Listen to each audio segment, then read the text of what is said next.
Good morning students. Last video में हमने class 10th के चैप्टर नंबर 1 का बेसिक इंट्रोडक्शन लिया था। आज हम उसका फर्स्ट टॉपिक यूक्लिड विभाजन प्रमेयिका के बारे में पढ़ेंगे। तो देखिए, सबसे पहले हम बात करते हैं यहाँ पे यूक्लिड विभाजन प्रमेयिका की। तो यूक्लिड विभाजन प्रमेयिका क्या है? तो जो यूक्लिड विभाजन प्रमेयिका यानी विभाजन प्रमेयिका जो है, इसका सर्वप्रथम उल्लेख यूक्लिड एलिमेंट नामक पुस्तक में किया गया था, इसीलिए इसे विभाजन प्रमेयिका कहा जाता है, यूक्लिड विभाजन प्रमेयिका कहा जाता है। अब ये होती क्या है? तो देखिए, माना कोई दो धनात्मक वास्तविक संख्याएं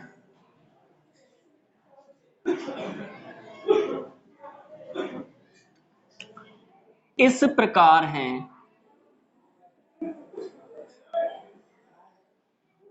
कि a ग्रेटर b।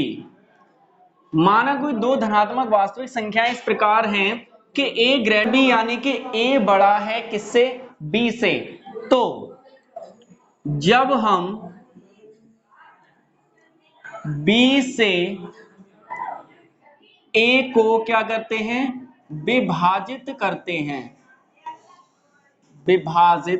करते हैं तो हमें भागफल q और शेषफल r मिलता है। ठीक है, जब हम a को b से विभाजित करते हैं तो हमें भागफल q और शेषफल r मिलता है। इस कथन को गणितीय रूप में निम्न प्रकार लिखा जाता है: a equal B Q plus R, जहां 0 less equal R less B. इसे ही हम यूक्लिड विभाजन प्रमेयिका कहते हैं। ठीक है, अब देखिए, एक एग्जांपल से समझते हैं। मान लीजिए हमारे पास कोई एक नंबर है 7 और हम 7 में 2 से क्या करते हैं? भाग देते हैं। तो जब हम 7 से 2 में भाग देंगे तो 2 तिया 6, 3 बार जाएगा, 6 यहां लिखेंगे। अब क्या करेंगे? हम इसको घटा देंगे। तो 7 में से 1 6 जाएगा तो कितना बचेगा?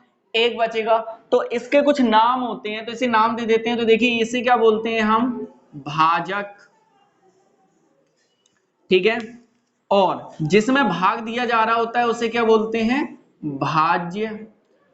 और इसे बोलते हैं हम भागफल। और ये होता है हमारा शेषफल। ठीक है, तो इसी तरीके से जब हम क्या करते हैं? b से a को विभाजित करते हैं, यानी b से भाग देते हैं किसमें? a में, तो कुछ क्वोशिएंट आता है, q बार जाता है, कोई नंबर आता है, इसे हम माइनस करते हैं तो हमारे पास क्या बचेगा? r बचता है, रिमाइंडर बचता है, यानी शेषफल बचता है। तो इसको हम कुछ इस प्रकार से लिख सकते हैं कि a इक्वल होता है बी क्यू प्लस आर, यानी कि इसे इस रूप में लिखें तो भाज्य इक्वल होता है भाजक मल्टीप्लाई बाई गुणा भागफल प्लस शेषफल।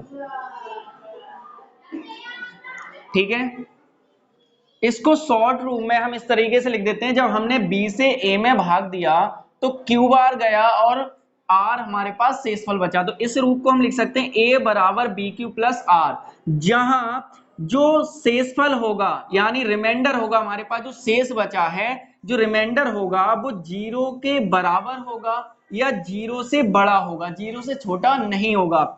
और जो भाजक है b, ये हमेशा रिमाइंडर से यानी शेषफल से क्या होगा? बड़ा होगा। अगर रिमाइंडर भाजक के बराबर हो जाए। सपोज कीजिए यहाँ पे अगर शेषफल 2 बच जाता तो ये इसके बराबर हो जाता, तो 2 एकम 2, एक बार और भाग चला जाएगा।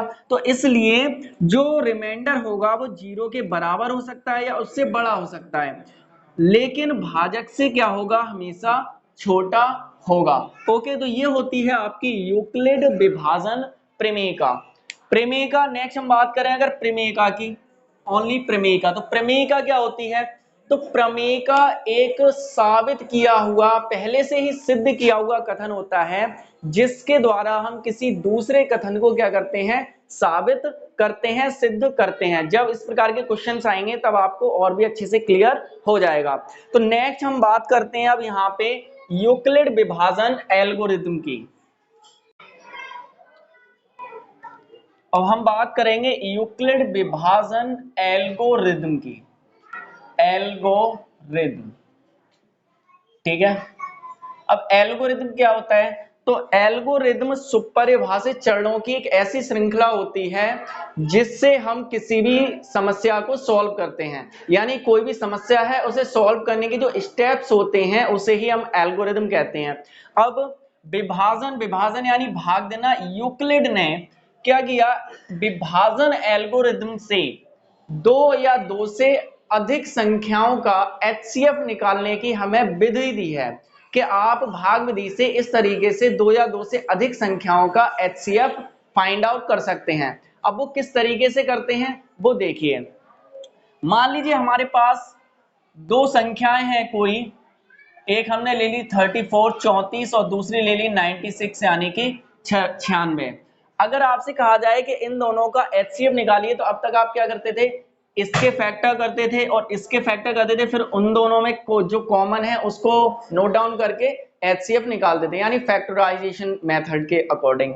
अब हम यहाँ पे निकालेंगे विभाजन एल्गोरिथम यानी विभाजन क्रिया करके। अब हम सबसे पहले यहाँ पे क्या देखेंगे कि जो 34 यानी 34 है वो छोटा है 96 से। तो हमें पहले ये देखना है कि जो 2 नंबर या 3 नंबर हमें दे रखे हैं उसमें छोटा और बड़ा नंबर कौन सा है। तो यहाँ पे छोटा 34 है और बड़ा कितना है 96। तो हम क्या करते हैं, छोटे वाले नंबर से बड़े वाले नंबर में क्या कर देते हैं, भाग दे देते हैं। तो हम 34 से 96 में भाग देंगे तो कितनी बार जाएगा, तो ये 2 बार चला जाएगा, 68 आ गया। माइनस करेंगे तो 6 में से 8 जाएगा नहीं, दहाई ले लेंगे तो 16 में से 8 जाएगा, 8 बचेगा, यहाँ पे रह जाएगा 8, 8 में से 6 जाएगा तो 2 बचेगा। तो हमारे पास यहाँ पे बचा 28। तो देखिए हमारी जो एल्गोरिथम थी वो क्या थी, A equal B Q plus are.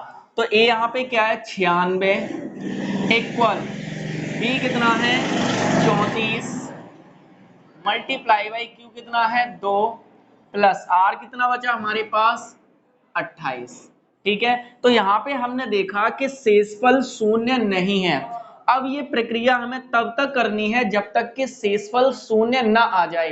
अब देखिए हमने इससे भाग दिया इसमें तो शेषफल 28 आ गया, तो जो शेषफल हमारे पास बचा है उसी से हम भाग दे देते हैं जो हमारा भाजक था।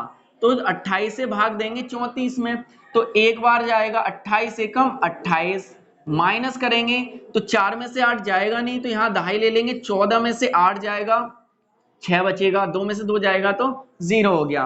तो यहाँ पे देखिए जो भाज्य है वो क्या है 34 इक्वल ए क्या है हमारा यहाँ पे 34 हो गया, बी क्या है यानी कि भाजक 28 है, मल्टीप्लाई बाई भागफल कितना है 1 प्लस रिमाइंडर कितना बचा शेषफल 6।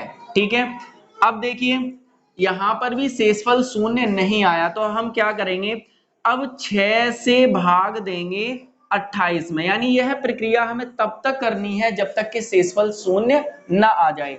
तो 6 चौक 24 घटा देंगे कितना बचेगा 4 बचेगा।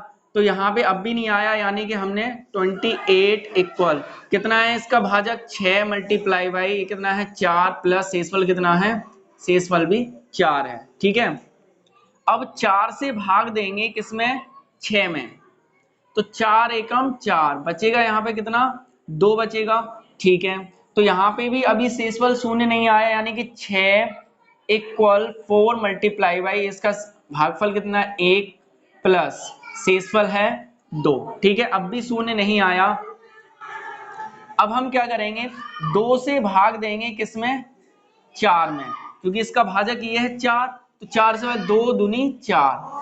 अब शेषफल आ जाएगा शून्य, तो यहाँ पे लिखेंगे 4 बराबर ये कितना है 2 मल्टीप्लाई बाई भागफल कितना है 2 प्लस शेषफल शून्य। तो जहां पे शेषफल शून्य आ जाए तो उसका जो भाजक होता है वही इसका HCF होता है। तो इसका HCF इक्वल कितना होगा 2 होगा। ठीक है, तो इस तरीके से हम दो संख्याओं का HCF निकालते हैं। अब मान लीजिए सपोज कीजिए यहाँ पे एक नंबर और एक होता है, यहाँ पे हमने मान लिया 102, एक नंबर और है यहाँ पे, ये हमने अब मान लिया 1 2 3 नंबर हो गए। तब भी हमें यही करना है कि सबसे छोटा नंबर देखना है और उससे बड़ा नंबर देखना है। तो इसकी विभाजन प्रक्रिया करनी है, जहां शेषफल शून्य आ जाए जो हमारा HCF, जैसे अभी HCF कितना आया है 2, तो उस HCF से हम लास्ट वाले नंबर में जो सबसे बड़ा नंबर है उसमें भाग दे देंगे।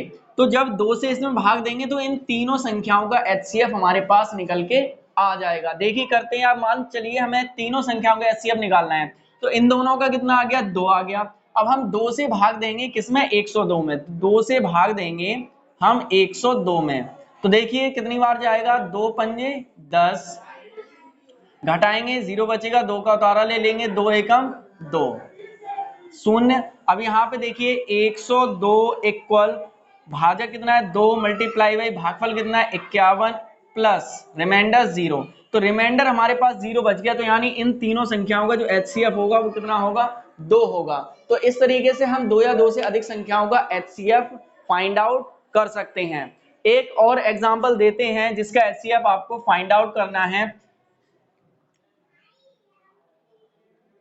हमने एक एग्जांपल लिया 86 48, इन दोनों संख्याओं का HCF क्या होगा, ये आपको खुद से सॉल्व करना है और कमेंट में बताना है कि इन दोनों का HCF कितना होगा। तो आज के लिए बस इतना ही रखते हैं, नेक्स्ट वीडियो में हम इससे रिलेटेड एक्सरसाइज 1.1 को सॉल्व करेंगे। ओके।